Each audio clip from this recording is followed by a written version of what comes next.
Hello friends, स्वागत है आपका वीएस एजुकेशन चैनल पर। तो फ्रेंड, जैसे कि आप स्क्रीन पर देख रहे हैं कि यहाँ पर डीपीआई माध्यमिक विषय शिक्षक चयन परीक्षा 2024-25 का विज्ञापन का यहाँ पर एक स्क्रीनशॉट है, जो कि स्पेशली मतलब अगर देखा जाए तो विषयवार है।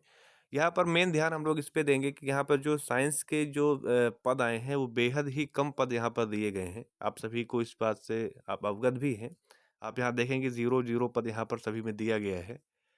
और उसी तरह से अगर हम देखें तो जो डीपीआई का विज्ञापन आया है, मतलब जो ट्रैवल डिपार्टमेंट का, उसमें भी यही कंडीशन है। हालाँकि एक कुछ पद यहाँ पर दिए गए, यहाँ पे ट्रैवल वर्क डिपार्टमेंट होना चाहिए। और यहाँ पर आप देखेंगे गेस्ट फैकल्टी के लिए 7 पद और नॉन गेस्ट फैकल्टी के लिए 7 पद, मतलब टोटल यहाँ पर 14 पोस्ट आई हुई है, ठीक है? जो कि कुछ भी नहीं अगर देखा जाए अभ्यर्थियों के हिसाब से। तो यहाँ पर अभ्यर्थियों के द्वारा एक आंदोलन की शुरुआत की जा रही है। यहाँ पर एक चीज़ और है कि मध्य प्रदेश के सरकारी स्कूलों में साइंस टीचर की 3500 पोस्ट खाली है। मध्य प्रदेश कर्मचारी चयन मंडल ईएसबी ने माध्यमिक स्कूलों के लिए 7,929 शिक्षकों की भर्ती परीक्षा की घोषणा की है। इन पदों पर भर्ती के बाद भी स्कूलों में शिक्षकों के 42,000 से अधिक पद खाली रह जाएंगे। सबसे ज़्यादा पद विज्ञान, गणित और अंग्रेजी विषयों के शिक्षकों के हैं। स्कूलों में विज्ञान शिक्षकों के 3500 पद खाली हैं, लेकिन इस साल ईएसबी ने विज्ञान शिक्षक पद की भर्ती के लिए कोई भी योजना ही नहीं दी है। पद निकाले गए स्कूलों में अंग्रेजी विषय के 23,300 पद खाली हैं और चयन परीक्षा 1970 पद के लिए ली जा रही है।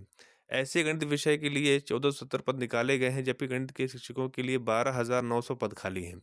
स्कूल शिक्षा विभाग के इन विषयों के इतने पद के लिए चयन परीक्षा अंग्रेजी में 1970, हिंदी में 500, विज्ञान में 0, संस्कृत में 400, गणित में 1470 और सामाजिक विज्ञान में 445। तो आप यहाँ पर देख सकते हैं कि विज्ञान विषय के साथ सबसे ज़्यादा घोर अन्याय यहाँ पर किया गया है और अभ्यर्थी जो हैं इसको लेकर के सजग भी हो रहे हैं और इन्होंने अपने आंदोलन की योजना भी बना ली है। उसके लिए उन्होंने अपना ज्ञापन भी जारी किया है, उसको एक बार देख लेते हैं। ज्ञापन है शिक्षक भर्ती चयन परीक्षा 2024 ज्ञापन, प्रति लोक शिक्षण संचालनालय मध्य प्रदेश भोपाल। विषय माध्यमिक शिक्षक भर्ती चयन परीक्षा 2024 में विज्ञान जीव विज्ञान विषय में आवंटित पद वितरण की विसंगति को दूर करने बाबत संदर्भ लोक शिक्षण संचालनालय भोपाल द्वारा दिनांक 17/01/2025 को शिक्षक भर्ती चयन परीक्षा 2024 के अंतर्गत माध्यमिक शिक्षकों के कुल 7929 पदों में विज्ञान विषय के 0 पद दिए गए हैं और जनजाति विभाग ने मात्र 14 पद दिए गए हैं। महोदय जी, उपरोक्त विषय अंतर्गत माध्यमिक शिक्षक भर्ती पात्रता परीक्षा 2018 और 2023 के विज्ञान विषय में उत्तीर्ण अभ्यर्थी गण, आपका ध्यान इस भर्ती की पद संरचना के लिए किए गए आरटीई सीटी 2009 की अध्याय 04 धारा 19 खा का उल्लंघन की ओर आकृष्ट करना चाहते हैं, जहां विज्ञान, जीव विज्ञान, गणित विषय के साथ संयुक्त रूप से अनिवार्य 3 विषयों में रखा गया है। परंतु उपरोक्त भर्ती के लोक शिक्षण में कुल 7929 पदों की रिक्तियों में विज्ञान, जीव विज्ञान विषय को 5वें क्रम में रखकर 0 पद देकर, जो कि अनिवार्य बाल शिक्षा अधिकार अधिनियम 2009 के प्रावधानों के उल्लंघन का आवंटन किया गया है, जिसके परिणाम स्वरूप लंबे समय से तैयारी करने वाले अभ्यर्थी चयन प्रक्रिया से बाहर बाहर हैं। गौरतलब है कि केंद्रीय शिक्षक पात्रता परीक्षा सीटीईटी और अन्य राज्य भी आरटीई एक्ट 2009 का पालन करते हुए विज्ञान को गणित के समान दर्जा देती हैं और इसकी पात्रता परीक्षा के आधार पर होने वाली भर्तियों में गणित एवं विज्ञान की संयुक्त मेरिट बनाती हैं। इसके विपरीत मध्य प्रदेश की माध्यमिक शिक्षक भर्ती में विज्ञान को अनिवार्य विषय न मानकर अतार्किक रूप से 5वें क्रम में रखकर स्कूल शिक्षा में विज्ञान के महत्व को कम किया जा रहा है और बच्चों की वैज्ञानिक सोच को बाधित किया जा रहा है, जिससे उनका नैसर्गिक विकास अवरुद्ध हो रहा है। अतः आपसे निवेदन है कि चयन परीक्षा में विज्ञान विषय के पद सृजित करें और हमें बायोलॉजी वालों अभ्यर्थियों के साथ न्याय करें। धन्यवाद।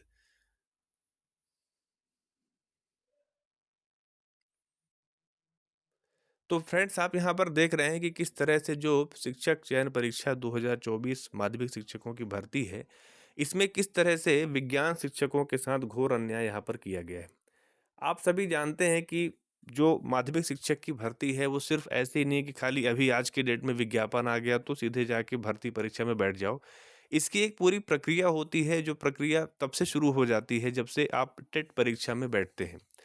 टेट परीक्षा यानी कि पात्रता परीक्षा, यहाँ पर किसी तरह का कोई नियम ये नहीं आता है कि कितने पद निकाले जाएँगे, कितने पद नहीं निकाले जाएँगे।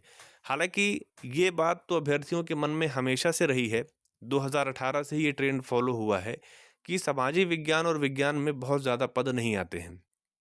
तो अभ्यर्थी उस चीज़ को लेके मेंटली प्रिपेयर थे कि बहुत पदों की उम्मीद नहीं की जा सकती।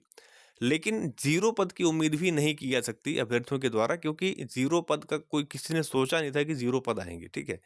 अब जब विभाग टेट एग्ज़ाम लेता है, ज़ाहिर-सी बात है कि वर्ग 2 में जो अभ्यर्थियों की जो संख्या होती है, वो लाखों में होती है। अब लाखों में जब अभ्यर्थी बैठ रहे हैं, तो निश्चित-सी बात है कि विज्ञान के भी कम से कम 25-30 हज़ार अभ्यर्थी इस परीक्षा में बैठे होंगे।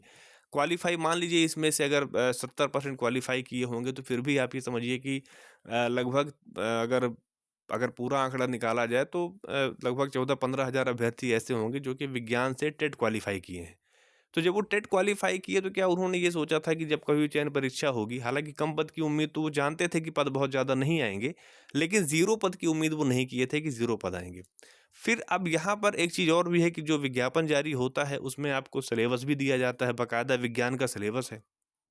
अब विज्ञान का सिलेबस तो दिया है, लेकिन जब पद ही इतने कम है, ज़ीरो पद के आस-पास पद है, तो फिर वहाँ पर कौन अभ्यर्थी है जो उस सिलेबस को पढ़ेगा या परीक्षा का फॉर्म भरेगा? यहाँ पर सबसे ज़्यादा जो अन्याय हो रहा है, वो ना सिर्फ़ शिक्षकों या अभ्यर्थियों के साथ हो रहा है, उससे बड़ा अन्याय यहाँ पर विद्यार्थियों के साथ हो रहा है, क्योंकि हर सब्जेक्ट की अपनी एक पेडागॉजी होती है, उसको पढ़ाने की एक अलग शैली होती है।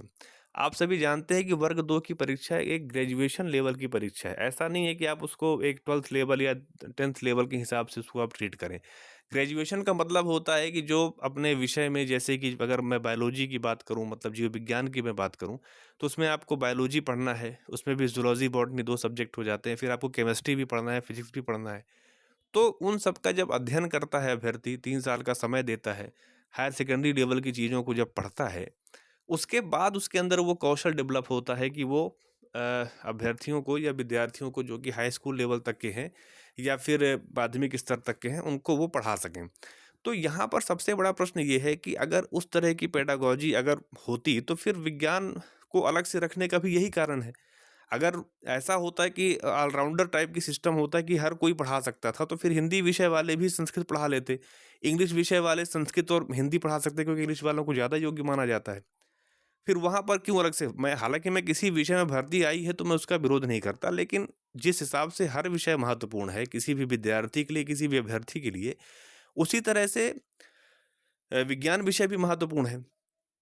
अब यहाँ पर अब जैसे अब होगा क्या कि विज्ञान को जब एक आप कह सकते हैं कि एक जुगाड़ सिस्टम से विज्ञान का शिक्षण चलेगा, तो विद्यार्थी में वो जैसे विज्ञान का सबसे बड़ा इम्पोर्टेंस क्या है? विज्ञान कोई क्यों पढ़ता है? अगर मैं साइंस स्ट्रीम की मैं बात करूँ, तो विज्ञान पढ़ने का सबसे बड़ा फ़ायदा क्या है कि आगे चल के वो अभ्यर्थी या जो विद्यार्थी हैं, वो आगे चल के एक मेडिकल लाइन में जाते हैं, डॉक्टर बनते हैं। तो अगर इस तरह से चीज़ों को ट्रीट किया जाएगा, अगर पद नहीं निकाले जाएँगे, तो फिर निश्चित रूप से यहाँ पर एक तरह से आप ये कह सकते हैं कि एक डॉक्टर की जो पीढ़ी बन सकती थी, क्योंकि हमारे देश में डॉक्टर्स की बहुत कमी है, तो उस पीढ़ी को यहाँ पर क्या किया जा रहा है, लगभग आप ये समझिए कि उसको उसका उन्मूलन किया जा रहा है। यही बात वर्ग 1 में भी लागू होती है। वर्ग 1 की भर्ती में अभ्यर्थियों ने लगातार पद वृद्धि की माँग की और अभी भी उनकी माँग जारी है, और बहुत हद तक ये चीज़ें आप ये समझिए कि मीडिया लेवल पर, नेशनल लेवल पर, प्रिंट मीडिया लेवल पर हर जगह ये चीज़ें छा चुकी हैं कि अभ्यर्थियों के साथ अन्याय हुआ है और उनको वहाँ पर पदों की आवश्यकता है।